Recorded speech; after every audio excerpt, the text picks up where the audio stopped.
Brady, how can we build usable digital spaces? So a usable digital space should be designed like the best websites out there. So your LMS, your school website, you really want to think about these sites that maybe you already use that you know are like, I don't have to think about how to use this. Google is a great example. You go to the Google homepage, you get exactly what you need. It is a quick search bar. You go to maybe some of the older Yahoo sites, no slight against Yahoo, but it's 1,001 links to things you don't need, right? It's usable, it's effective, it gets you what you need.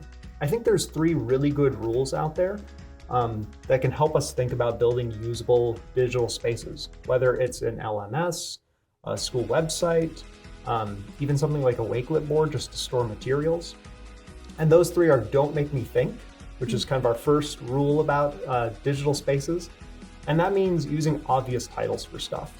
I think teachers and people in every profession sometimes obscure stuff to people outside of the profession. So if we're calling a test an assessment, is a first grader going to know what an assessment is? Maybe if you've told them that term, but they're probably going to know what a test is, right? Or a project. Instead of calling something a reader's symposium, maybe call it a discussion, right?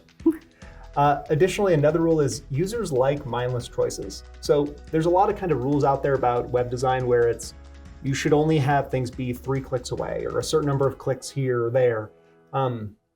The truth is, most people when they go to a website, they are figuring it out. They don't have time to sit there and read your user manual. They don't have time to sit there and figure out everything about the LMS page.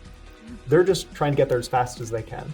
So if you give them those tools and they find a way that works to get there quickly, that is fine. It doesn't have to be a certain number of clicks away. And the last thing is, same thing with communication, omitting needless words, right? Whether it's in a newsletter or on your LMS or instructions on a website, shorten it down, get to the point.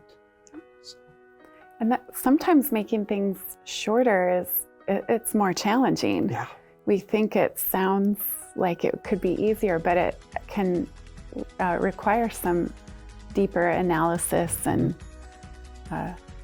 thoughtful skills. So. Yeah. Over time, I think a lot of people's impulse is to add more to it because like, oh, a student's struggling, they were confused. I'll answer another question just in case future students get it. And then by the end, it's just this big bloated set of instructions online. When in reality, we should be paring back, right?